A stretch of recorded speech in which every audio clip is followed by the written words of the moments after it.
You're sitting across the table, and someone just offered you a decision you'd normally avoid. A job change, a number attached to a negotiation, a chance to move money somewhere it hasn't gone before. A year ago, this would have kept you up at night, running the same worst-case scenario on a loop until sleep gave up entirely and morning arrived anyway. Right now, you're just calm, not reckless, not overconfident, just steady, in a way that quietly surprises even you. Something about this decision doesn't feel like gambling anymore. It feels like math you already trust, numbers you've already run 100 times without even noticing you were running them. Here's the strange part nobody explains. There's an exact number where decisions like this stop feeling risky and start feeling obvious. Not because you got braver, because something underneath you changed first, long before this moment ever showed up. $10,000 gets talked about a lot on this channel, and for good reason. It's the exact moment a habit becomes proof. $1 million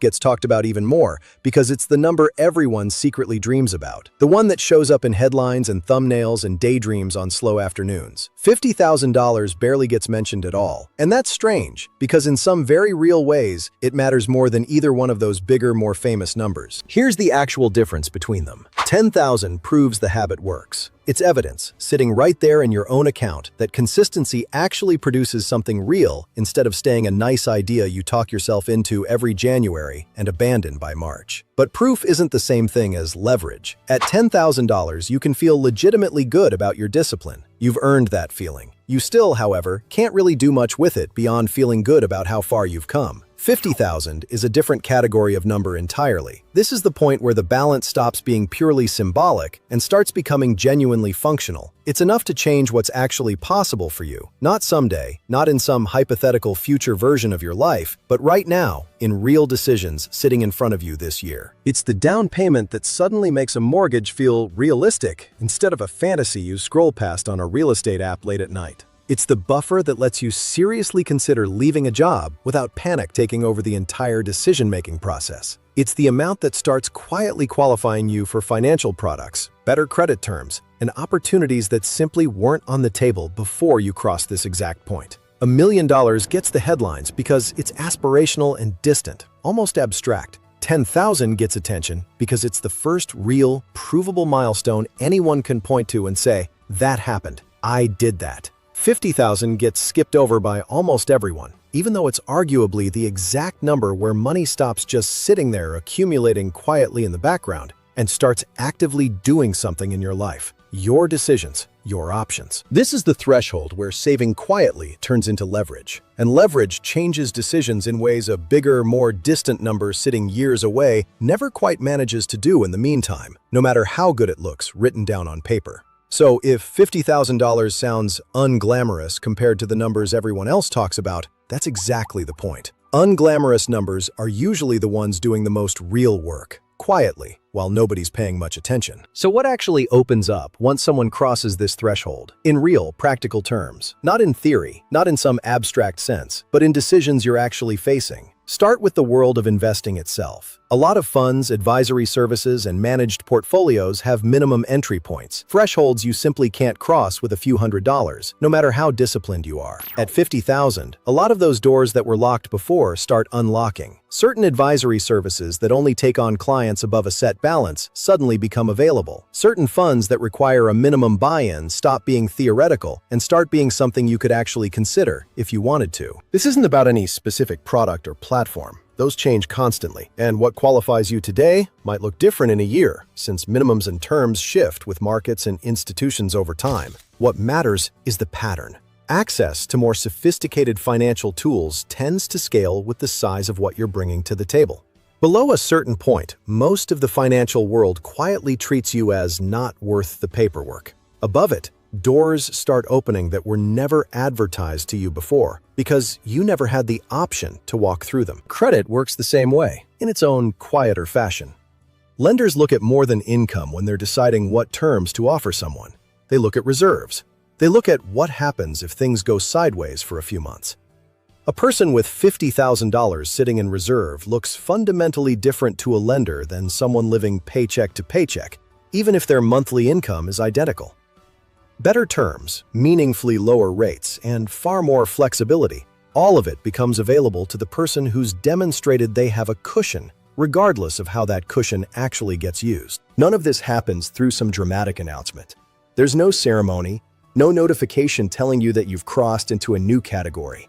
It happens quietly, in the background, the same way the shift at $10,000 happened. You just start noticing that conversations with banks, advisors, and lenders sound slightly different than they used to, without anyone explaining exactly why. But here's where this stops being just about access to products and starts being about something bigger. Once these doors open, the way you make decisions changes with them. At $10,000, most financial decisions still carry real weight and genuine real risk attached. A wrong move could set you back months. At $50,000, the same decisions start to feel different because you're no longer deciding from a position of scarcity. You can evaluate an opportunity on its actual merits instead of on whether you can survive if it doesn't work out. A shift from scarcity-based thinking to option-based thinking is arguably more valuable than any single fund or account you now qualify for. It's not that the $50,000 itself does anything magical. It's that having it changes the mental math behind every decision that follows, quietly, in the background, whether you're conscious of it happening or not. And that shift in mental math doesn't stay contained to spreadsheets and bank statements. It follows you into rooms that have nothing to do with investing at all, into salary negotiations, into career decisions, into moments where confidence and cushion start looking like the exact same thing, quietly influencing choices you might not even fully realize are being shaped by a single number sitting somewhere in an account. There's a version of this particular shift that has nothing to do with investing at all, and it's the one people almost never talk about openly. Picture two versions of the exact same person sitting across from a manager during an important salary conversation that genuinely matters. One of them has almost nothing saved. Every single month is a slightly tense balancing act, and the thought of this conversation going badly carries real weight, because if it does, there's no real cushion to fall back on. The other version of that exact same person has $50,000 quietly sitting in reserve. The words they say might end up almost identical, but the tone underneath those words is not. Scarcity has a subtle way of leaking into a person's voice, even when someone's trying hard to hide it completely. It shows up as over-explaining, as accepting the first offer a little too quickly, as avoiding eye contact right at the moment it matters most. None of this is a character flaw. It's just what happens when the outcome of one conversation actually determines whether rent gets paid on time. Cushion changes that dynamic completely, without a single word needing to change. Confidence isn't something you perform in a negotiation. It's something the other side reads off you, almost instinctively, before you've said anything substantial at all. And a genuine financial cushion tends to produce exactly that kind of quiet, unforced confidence, because the worst-case outcome of the conversation simply isn't catastrophic anymore. This extends far beyond salary conversations. At $10,000, leaving an unstable job to pursue something better still feels genuinely reckless. The math barely works, and one bad month could unravel everything you've built. At $50,000, that same decision starts looking calculated instead of reckless. Starting a side business, taking an unpaid gap between roles, walking away from something that clearly isn't working, all of it becomes something you can actually plan around instead of something you're forced to avoid purely out of fear. None of this means the risk disappears. It means the risk becomes survivable, and survivable risk is a completely different category of decision than risk that could genuinely break you financially. That difference sounds small when you say it out loud, but it changes everything about how a person actually behaves under pressure. Think about how differently someone negotiates when walking away is a real option instead of an empty threat. A person with no cushion has to bluff, has to hope the other side doesn't call it, has to accept terms that don't actually serve them because the alternative feels unsurvivable. A person with genuine reserve doesn't need to bluff at all. Walking away is simply one of the real, available options on the table, and everyone in the room can sense that difference, whether they could name it or not.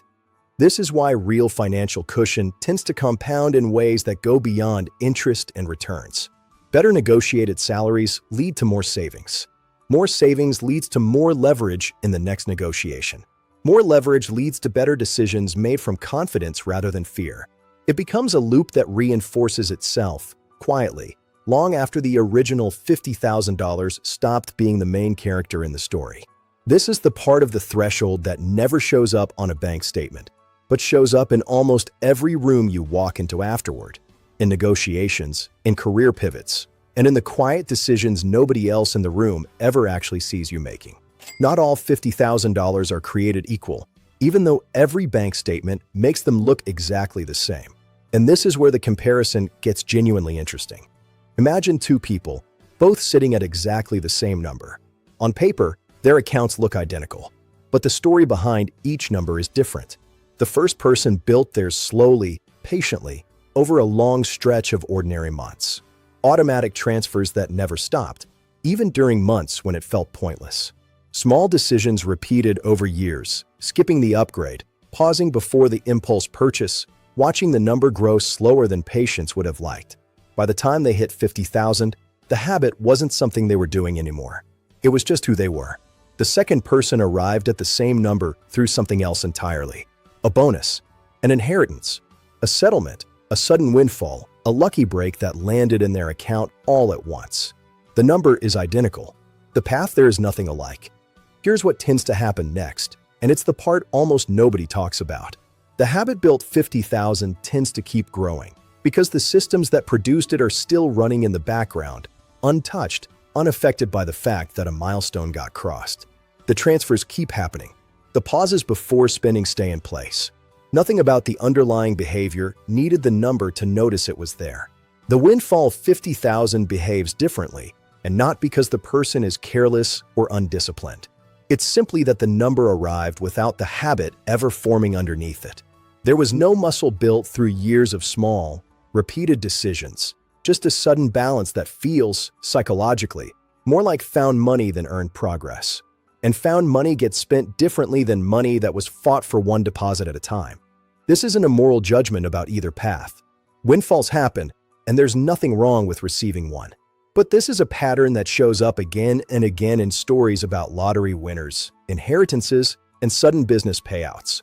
Money that arrives suddenly, without the discipline that usually builds it, tends to get spent down far faster than money accumulated gradually, one deposit at a time, because the psychological weight behind it is completely different. It never had to be defended against 100 small temptations along the way, so it doesn't feel as costly to let go of. Same number. Two entirely different trajectories from here. And which one you're actually on has almost nothing to do with the balance sitting in the account right now. Here's the uncomfortable part of this comparison. From the outside, nobody can tell which $50,000 they're looking at. A bank statement doesn't show the story behind the number, and neither does a lifestyle, a car, or a vacation photo. The habit built 50,000 and the windfall 50,000 look completely indistinguishable to everyone watching from a distance. But they behave very differently over the next 5 years, and that difference compounds quietly, invisibly, the same way the original habit did. One version of this number becomes the base of something much larger. The other version becomes a story someone tells later about the year they briefly had money, before it slowly disappeared into a version of life they can barely remember choosing. The number was never really the whole story. It rarely is, no matter how much attention it gets. What actually matters most is the invisible mechanism sitting underneath it, whether it was built patiently or whether it simply arrived one day, all at once. This isn't hypothetical. There's a real, documented case that shows exactly how this specific mechanism plays out in an actual person's life. Angela Clark spent years working as a sales executive for a large senior living company, eventually working her way up to a role earning nearly $300,000 a year. By most reasonable measures, she'd made it. Good title, strong income, a career most people would never willingly walk away from. But she had an idea she couldn't let go of. A business of her own, built around helping seniors, something she'd felt genuinely pulled toward for years, but never had the safety to actually pursue. So instead of quitting on sudden impulse, the way so many people do, she built her cushion first, deliberately, on purpose. Over roughly 2 years, she deliberately set aside a large portion of her income, including every bonus, until her savings reached somewhere around $150,000. That's 3 times the threshold we've been talking about in this video, and it wasn't an accident. She specifically calculated how much runway she'd need before making the leap.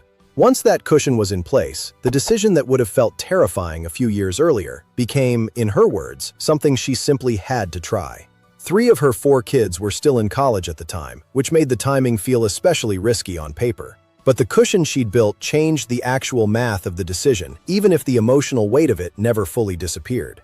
She left her 6-figure sales role and started her own company. Here's the part that matters most for this video, though. It wasn't the balance itself that made the leap possible. It was what the balance represented. Permission to take a real risk without it being a reckless one. She wasn't gambling everything on a business idea and hoping it worked out before the bills came due. She'd already removed that specific kind of pressure from the equation, deliberately, months in advance, by treating the savings goal as seriously as any other business milestone. This is the exact mechanism we've been describing all through this video, just at a larger scale. The number itself is only useful because of what it unlocks. The ability to make a real decision from a position of options instead of desperation. Angela Clark's story didn't require luck or a lottery ticket. It required a plan, patience, and a specific number she was willing to wait for before acting, even while working a demanding full-time job the entire time she was saving. What makes this example worth studying isn't the size of her income before she left.